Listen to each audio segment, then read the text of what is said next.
Hello, boa noite, boa tarde, bom dia. Comecei pela noite, né? Comecei pela noite hoje, gente.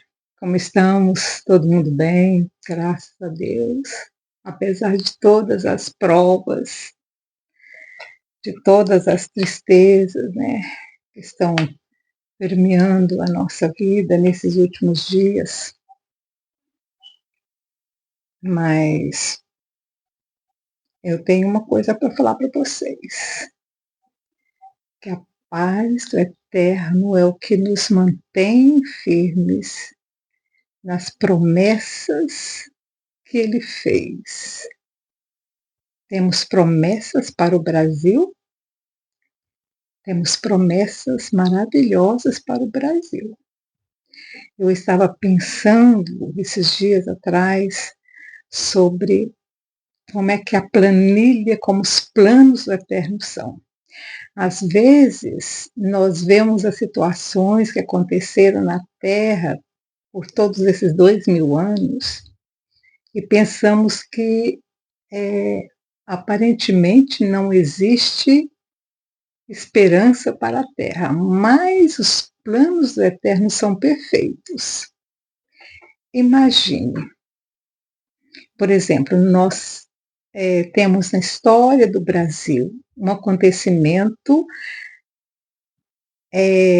no período logo depois da descoberta do Brasil, pelos anos 550, 600, tá? Descobrindo o Brasil, 1550 até 1650, que foi a perseguição dos judeus na Europa.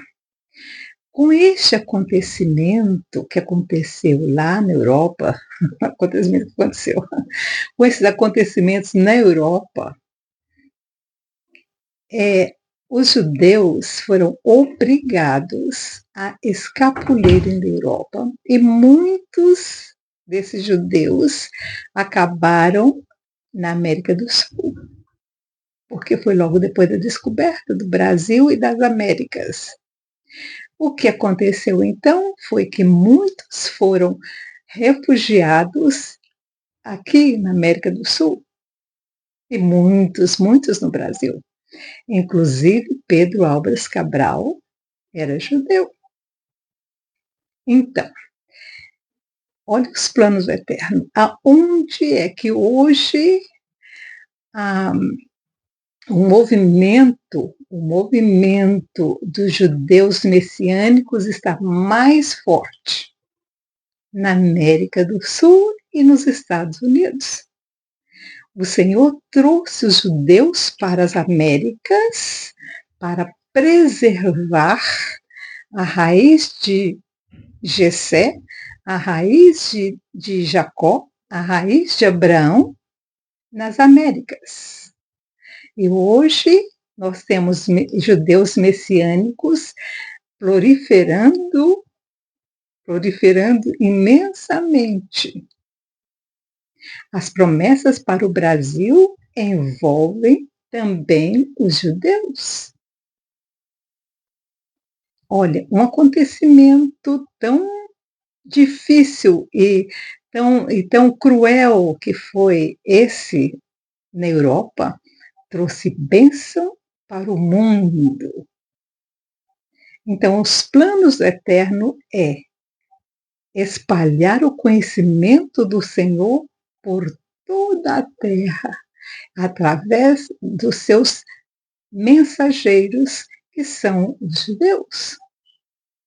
A Igreja Messiânica no Brasil hoje é muito grande, está crescendo cada dia mais, porque esse é o plano do Eterno, para trazer o conhecimento de Jesus de Nazaré para a América, todas as Américas e para o mundo. O Senhor é perfeito em todos os seus caminhos, não é isso que o salmista fala? Justo é Senhor nos teus santos caminhos. É lindo, é lindo, é lindo.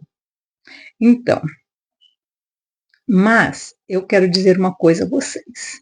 Com tudo que está acontecendo no Brasil e no mundo, não só no Brasil, mas como na América Latina e nas Américas, todas as Américas, Paulo, na sua segunda carta a Timóteo, ele falou exatamente sobre os acontecimentos dos últimos dias. E o que ele disse? No capítulo 3.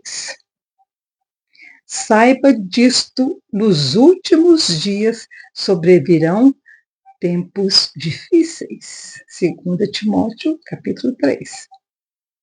Os homens serão egoístas, terríveis, avarentos, presunçosos, arrogantes, blasfemos, desobedientes aos pais, ingratos, ímpios, sem amor pela família, irreconciliáveis, caluniadores, sem domínio próprio, cruéis, inimigos do bem.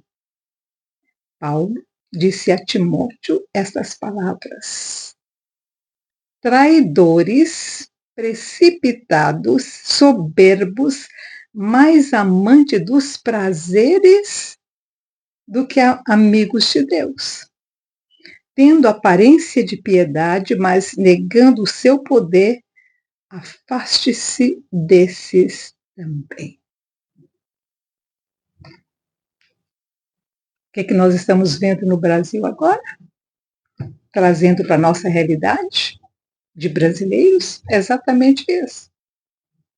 Então, não esperemos coisas melhores para os últimos dias, até que o Messias volte. A Igreja Messiânica no Brasil hoje é uma porta-voz da verdade bíblica, não só do Novo Testamento, mas como também o cumprimento das promessas do Velho Testamento. Já estudamos os profetas e nós vimos nos profetas todas as promessas para os últimos dias. Teremos aflições, como Paulo disse aqui, mas também teremos grandes movimentos espirituais. O poder do inimigo está às vistas, nós estamos enxergando diante dos nossos olhos a maldade, a crueldade, a insensatez que Paulo mencionou a Timóteo. Então não se espantem, a palavra já nos advertiu disso quase 2000 anos atrás. O Senhor já nos havia advertido de que isso iria acontecer, então não é surpresa. Se você conhece a palavra, não é surpresa o que está acontecendo. Já havia sido predito pelos profetas, por João em Patmos, por Paulo nas suas cartas, por João nas suas cartas, por Pedro nas suas cartas, por Tiago na sua carta. E por Jesus de Nazaré. Jesus de Nazaré previu que nos últimos dias, ele disse para os discípulos, vão haver perseguições, não se espantem quando isso acontecer, e sejam preparados. E é o que nós estamos fazendo, estudando a palavra. Bom, hoje nós estamos estudando o capítulo 12 do livro de Levíticos. Eu já disse a vocês que a partir desse versículo 11 que nós começamos, Arão e Moisés estavam dando para os judeus naquela época e também referindo à raiz de Jessé, referindo à oliveira verdadeira, referindo aos enxertados da oliveira verdadeira, o que eles deveriam fazer. O capítulo de hoje é bem interessante porque fala sobre a purificação depois do parto. Depois que a mulher dá à luz, ela traz ao mundo um novo ser. Então tem uma purificação que deveria ser feita pelos judeus depois do parto. Então vamos lá. Disse o Senhor a Moisés: diz aos filhos de Israel: Se uma mulher conceber e tiver um menino, será imunda durante 7 dias, como nos dias da sua menstruação será imunda. Quer dizer, o que significa isso? Que o homem não deveria tocar na esposa durante todo esse período. Era uma forma de proteger a mulher depois, ou no período da menstruação dela, ou depois do parto, para que o homem não se chegasse à esposa, por isso que era considerado imundo. Lembra que essas expressões do Eterno naquela época era porque não havia conhecimento científico sobre o processo do corpo da mulher, o processo biológico. Era um tempo em que não se conhecia, não havia conhecimento nenhum da anatomia humana, não havia. As coisas eram assim, bem rústicas e bem primitivas. Então, o Senhor, para proteger a mulher durante o período da menstruação e depois do parto, ele usava essa expressão de imunda. Não é que a menstruação seja imunda. Era uma expressão que o Eterno usou para proteger a mulher. No 8º dia será circuncidado o prepúcio do menino. Depois ficará ela 33 dias purificando-se do seu sangue. Nenhuma coisa santa tocará e não virá ao santuário até que se cumpram os dias da sua purificação. Gente, vocês imaginam se isso não tivesse sido feito? A mulher ia engravidar rapidinho depois, ia ter um menino depois do outro. Naquela época, eles se casavam muito cedo, então a fertilidade da mulher era muito grande, e dos meninos também. Se não houvesse uma lei como essa, ela imediatamente ia engravidar, ia ser assim, de 10 em 10 meses ela ia ter um filho.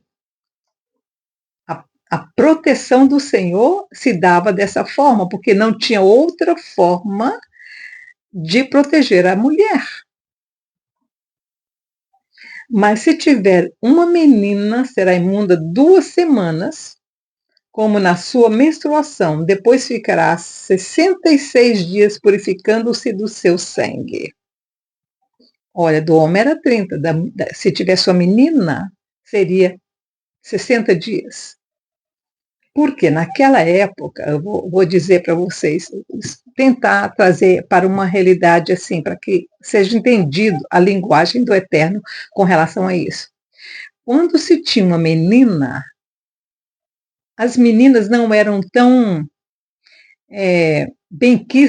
tão bem-vindas como seria o menino, porque o menino era para a guerra, era para o campo, era para o trabalho pesado. A mulher era mais para trabalhos mais leves. Então, a prioridade era ter um homem. Tá? Então, se a mulher tivesse uma menina, logo depois o homem ia querer fazer mais um para que viesse o menino. Então, dado a esse tempo de 60 dias, dava para a mulher um tempo maior de se preparar para uma próxima gravidez. Entendeu? Então, era uma forma do Eterno proteger a mulher, colocando essa linguagem aqui. Eu espero que eu esteja explicando bem. Isso é uma visão minha da situação, tá? É uma visão minha, não tem nada de teológico aqui, não tem nada de uma doutrina, não é nada disso, gente. É simplesmente uma explicação lógica para a situação que existia naquela época, da mentalidade dos humanos naquela época. Se houvesse, por exemplo, se tivesse nasceu uma menina, o homem ia falar, nossa, eu vou ter que fazer de novo, né? Para ver se vem um menino. Então, dava um período maior para a mulher descansar nesse período. Ela não poderia ser tocada pelo homem durante 60 dias. Era o dobro do menino. 66. Olha, Mas se tiver uma menina, será imunda 2 semanas, como na sua menstruação, depois ficará 66 dias purificando-se do seu sangue. 66 dias. Olha o tempo. Daria bem para que ela se recuperasse, e a criança que ela teve já está com 2 meses e 2 meses inteiros, ou 2 meses e mais, porque ela ia ficar 2 semanas, era quase 3 meses, para que ela engravidasse de novo. Quando forem cumpridos os dias da sua purificação por filho ou por filha, trará um cordeiro de 1 ano por holocausto e um pombinho ou uma rola para oferta pelo pecado, à entrada da tenda da congregação ao sacerdote. Ele os oferecerá perante o Senhor, fazendo por ela expiação, e será limpa do fluxo do seu sangue. Esta é a lei para a mulher que der à luz um menino ou uma menina. Se os seus recursos não forem suficientes para um cordeiro, então tomará 2 rolas ou 2 pombinhos, um para o holocausto e outro para a oferta pelo pecado. Assim o sacerdote fará por ela expiação e será limpa. Um capítulo bem curtinho, mas de muito conhecimento. De muito conhecimento. Conhecimento dos costumes da época, da mentalidade que os seres humanos tinham naquela época e da proteção para a mulher. Proteção para a mulher. O Senhor sempre protegeu a mulher. Jesus de Nazaré fez a mesma coisa. Jesus de Nazaré fez a mesma coisa. Interessante que, vendo esse capítulo, nós percebemos que a família de José e Maria eram bem pobres. Porque foi isso que eles levaram para oferecer quando eles foram ao templo circuncidar Jesus em Jerusalém.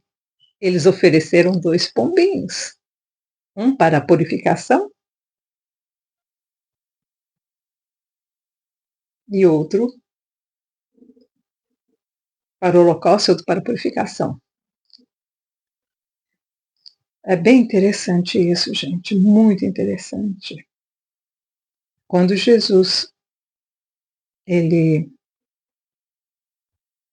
incluiu no seu apostolado as mulheres, você imagina a confusão que não deve ter sido entre os apóstolos? Ele tinha umas 6 mulheres, mais ou menos, que trabalharam diretamente no apostolado com Jesus. Elas eram enviadas juntos com os apóstolos. Maria Madalena foi uma delas. Outras Marias também foram, em que Jesus trouxe elas para o ministério. E depois também nós temos Priscila, né, a esposa de Áquila, que era cabeça também da igreja na casa de Priscila. Graças a Deus, louvado seja. O Senhor realmente tem amor, não só pelos homens, mas também pelas mulheres. Que o Senhor te abençoe e te guarde, é um capítulo bem curtinho. E que o Senhor abra o nosso coração, os nossos ouvidos para entender, né, a sua palavra e o que aconteceu no passado.